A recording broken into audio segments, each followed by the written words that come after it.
The DLC is out right now. I don't know if I want to play it right now. I might play something else and come back to it. No one's gonna care by the time I come back to it, but we'll see. Yeah, 16 months later, I finally played the DLC. Here's the video. I'm not late at all. This is still relevant, clearly. Continuing right after the base game, we pick up with the Straw Hats getting ready to leave. Before they say their goodbyes, they decide to have one last party. Luffy and Zoro realize that they're almost out of meat and drinks. But before that, Lim remembers Adio still has some supplies. Lim leaves to go get the items, but when she comes back, something seems off with Lim. Before the crew realizes, they're sent back into Memoria. Cut to the squad who are now in Alabarna, and they're freaking out. Well, mainly just Usopp. The crew stops for a few minutes and try to understand what's going on around them. Luffy notices that something was up with Lim before they all disappeared, but he can't quite put his finger on it. So their plan is to get out of Memoria. When they ask Red Lim to take him out of Memoria, she finds out her powers don't work here. The only answer left is to head back to the cube where all of Memoria is linked. As the team is making their way back to Nanohana, things seem off. They run into a group of guards attacking a soldier. And at this point, we're introduced to a few mechanics. So in the base game, we were able to go to other stores or other vendors and buy supplies, whether it was food or ingredients to make dishes for either boosting our characters or healing and reviving. At this point in the DLC, we are now using our save spots as shops as well. It has tabs for each vendor. We still have to craft at our parties. Just keep that in mind if you're playing the DLC. We also overhear that Crocodile is still in Crocodile is still in Alabasta. So we defeat the guards and save the soldier. After a quick fight, not really that quick, I'm gonna be completely honest, I was getting my ass handed to me for about a good hour straight. I did not prepare my characters going from the base game into the DLC. Definitely should have leveled up a little bit and equipped more of the accessories. I did not put those on the characters. Definitely messed up in that situation. We save the guard and Chopper patches him up. He then tells us what happened before Crocodile took over Alabasta, which leaves the Straw Hats confused. The guard then explains, overnight, Crocodile was strong enough to take over Alabasta and defeat the Marines that were sent to stop him. He now has complete control of Alabasta. Hearing this information left the Straw Hats even more confused. Although the soldier is patched up, he's still badly injured, and he asks us to help him to get to a rebel hideout so he can deliver a message. While you're making your way through the town, you have to make a choice. Do you want to go straight to the hideout or search for other supporters in the area? This is also a new mechanic. This is referred to as the captain's choice, which I definitely like this new mechanic. I wouldn't mind seeing more of it. Maybe we'll talk more at the end about it, but the decisions feel a little lackluster. I choose to look for any available help in the area, which leads us to the back alleys, where we find a lady who is helping the rebel forces, but we don't know the password. So in order to prove that we're not with Crocodile, we interrogate some of the civilians just to see if they know what's going on or if they're part of the rebel army as well. At the final point, Chopper ends up talking to a dog, and we help him and his owner. The dog has overheard the password and decided to share it with us for helping him and his owner. We take the password, we tell the lady, and she takes the soldier in. After we drop off the soldier, we have a discussion about the rebel forces and what their plans are. So we continue our way to the Memorial Cube back in Nanohana, near the port. We start to see more of this mechanic throughout the rest of the DLC, just talking to either the Straw Hats, which some of it is pretty good. It actually fills out the story, and some of it's just some empty dialogue. We'll bring this up back at the end when I give my full thoughts on the DLC, but this is just something to keep in mind. When we get to the port, the cube is gone. Red Lim explains that since we're in Memorial, there has to be a cube. While the team is figuring out the next step, more guards surround us, trying to apprehend Miss All Sunday. After we have some dialogue between the guards, we understand that they're thinking the current Robin with the Straw Hats is Miss All Sunday, who betrayed Crocodile. And at this point, we find out that the guards are working for Crocodile, who's taken over Alabana. And once again, I still haven't learned my lesson from the first set of guards. I did not upgrade my characters. I was kind of just getting into the story and enjoying it. But this fight also took like 30 minutes, probably like 45 minutes of just me getting my ass kicked. I'll just do a quick cut of all my ass whoopings, as you can see here. After defeating the guards, We figure out the situation about Robin's betrayal of Crocodile, and turns out she's on the run. As the team is discussing what is going on, Robin realizes that the world is actually similar to a frayed memory. And the conclusion is, if we defeat Crocodile, we will bring the world close enough to its actual memory that we can get out. The Straw Hats decide to take Crocodile down again. So we gather more information, and Straw Hats head to Alabasta. We run into Robin, Miss All Sunday, but she still has trust issues. And what's the most surefire way to make someone trust you? Beat their ass, of course. After her ass whooping, she mentioned that Lim gave a black cube that made Crocodile way stronger. When Robin and Miss Sunday finished talking, we continue to Alabasta, but run into another Lim. This one we refer to as White Lim, no racial. She doesn't speak to us, but the look in her eye tells us that she wants us to follow. So that's what we do. The Straw Hats follow White Lim into the Royal Mausoleum, and we go down into the lowest levels. At the lowest level, we find a cube that is inactive, but it's not the exact cube to get us out of the memorial. White Lim appears, and the cube starts to become active. With nothing else to do, the Straw Hats decide to touch the cube. We are then hit with a major lore dump of what happened in Wofford and what happened between the original creators of the Divine Breath and the civilization that was on Wofford. After we have our flashback, Crocodile finally catches up to us after all the commotion we made on our way to the mausoleum. Now is our time to take back the black cube. So you would think by now that I'd have learned my lesson and definitely upgraded my characters. I did not put on accessories, but we did level up. I decided to change my tactics. Instead of just throwing random Straw Hats out there, I actually went with some synergy between the characters, which I was going more AoE because the fights were bigger. But for the boss battle, the single target abilities didn't do that much more damage than the AoE ones. So it wasn't too bad. The biggest difference that I used going into this was popping a whole bunch of the dishes that Sanji makes. So I use the dishes to buff my team, and then I use the Usopp bombs, Usopp shots, Usopp jizz, go gadget Usopp. I forgot the name of them, but you know what I mean. So we debuffed Crocodile and buffed our team, and that's the only way we got through it. I was throwing out one single character to mainly to die, and I used them on their turn to res. It was still rough. I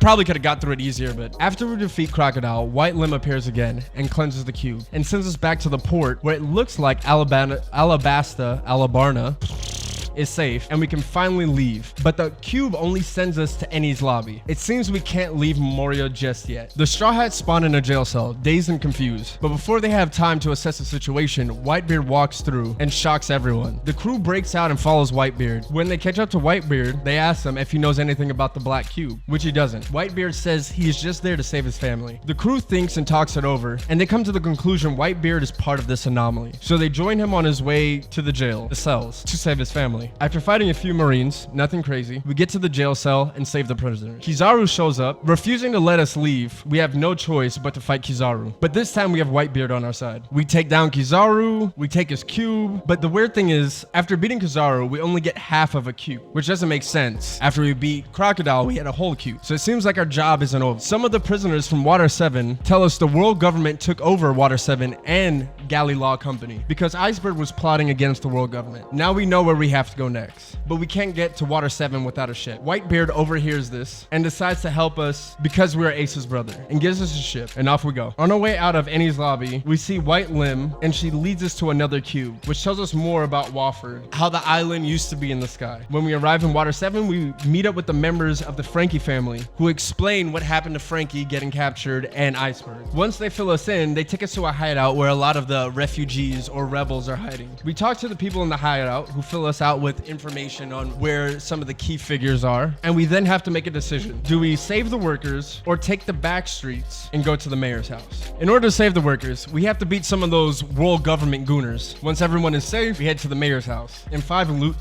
Lucci standing right in front of it. So we take that beast out back, and so we get the other half of the cube. Iceberg is now safe and we can go back home. Psych. We end up in Dressrosa. At this point of the story, it tends to speed up. Compared to the start in Alabasta, it was a more fleshed out experience. There's a little more walking around. Once you hit Ennie's lobby, Water 7, you can definitely feel the pace of the story speed up tremendously. As we go into Dressrosa, you're gonna notice that the pace of the fights are even quicker. After confirming the frayed memory theory is true, ending up in Dressrosa is just another memory to set straight. The Straw Hats waste no time and head straight to the elevator. But just like in the original memory, the Straw Hats don't have a key, and Rebecca's nowhere to be found. Once we we arrive at the elevator, we find one of the zoners there. If you don't remember from the base game, they're like the quiz family. Just a family of quizzers. I don't like the hard ER on that one. They're a quiz family. We're just gonna leave it at that. But in order to get the key, we have to play a little game. And I swear, bro, we can talk about this a little more later. I hate this bitch. It's not even her, because that's a little personal. I hate the whole family, bro. We find her 3 times, answered 3 different quizzes. Quizzes? Google. Quizzes.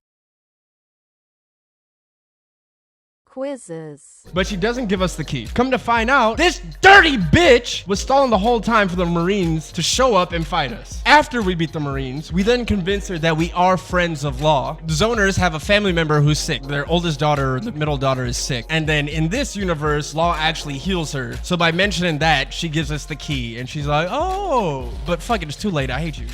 Me personally, yes, it is personal. After giving us the key, she lets us through to the top. We make our way to Law, but we're stopped a few times. Black Limb shows up and summons Mihawk and Perona. So using my old strategies of buffing and nerfing my enemy, and now actually having the appropriate strength that I should for the DLC, getting through Mihawk and Perona was actually pretty easy. It wasn't too bad. This particular part of the DLC reminded me of Marineford, where it is just back-to-back fights with a little bit of dialogue in between. It's a gauntlet of heavy hitters. After defeating Mihawk and Perona, we continue heading up to Law. Black Limb shows up again and summons Sabo, which really pisses off Luffy. But Sabo by himself is not enough. We finally make our way to Law, but he doesn't want to give up the cube, and he doesn't want to fight us either. But Black Limb does what she does best. She instigates the fight, so we beat Law's ass and get the cube back. But it takes us back to Alabarna. There seems to be no way to get out of the Memoria. Blue Limb, on the other hand, has been going through a different situation than us. This whole time we were going in between our memories. Blue Limb was outside of them. With the help of White Limb, Blue Limb is able to channel her powers to get the Straw Hats out of Memoria,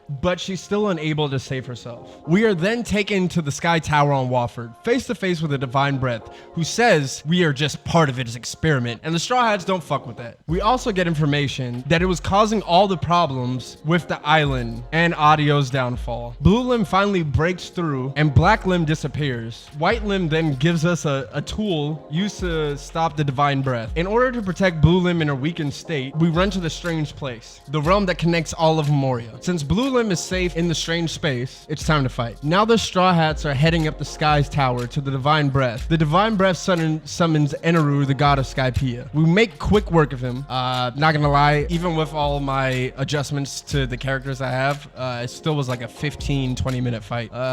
Wasn't quick at all. We take a break, we resupply, and then we head to the final boss. Now at this point, I thought I'd say this here because it'll make more sense. The DLC splits off into 2 endings. Maybe 2 endings is not the best way to put it. Half ending and full ending, because it's the same ending, it cuts off a part. I did not get the full ending because I didn't know that it was part of it. If you guys do want to see the full ending, I'll put a link in the description to someone's video who has the full or true ending. So you defeat the Divine Breath and the cube is now unstable. This is ending L. Limb teleports to the tower, screams Luffy, and the screen cuts to black. When you cut back, the Straw Hats are safe on the beach. But in ending A, Limb teleports into the tower and tries our hardest to save the Straw Hats. Then Adio pops up and grabs the cube, stopping it from exploding. Then we don't see Adio again. I don't know if it's actually there or maybe like his spirit or some shit. Beats me. White Limb goes into the Divine Breath cube to contain it and be its guardian or something, and that's really it. That's like the main story beats and all of it. I probably missed some stuff. All right, final thoughts. Just talking about the DLC by itself, I really like the story. There's a cool what if scenarios on how Alabasta would be if Crocodile won. Straw Hats and Whitebeard worked together, which was fun. Just having him on the team was kind of fun. I wish we could control him or, at least like permanently add him to a team just for some other side content. But, seeing the other big names, Mihawk, Perona, was fun. Would have been better if we could have had him on our teams once again. But yeah, all those are fun to think about and theorize. But just like the anime, it's ruined by some of these drawn out filler dialogue. Yes, some of the dialogue fleshes out the scenes, but it's mixed in with like these back and forth one-liners between no-name character or like NPCs, and I don't think it's worth it. It takes away more than it adds to the situation. I'd rather them just have the whole cutscene where I can just sit back and enjoy the dialogue and watch the characters, and you don't even have to voice voice the dialogue. You can just have me read it and put on the autoplay, and I can just sit back and do it. But yeah, the majority of those situations were definitely hit or miss for me, which brings me to the next point. When the dialogue hits, it motherfucking hits. What?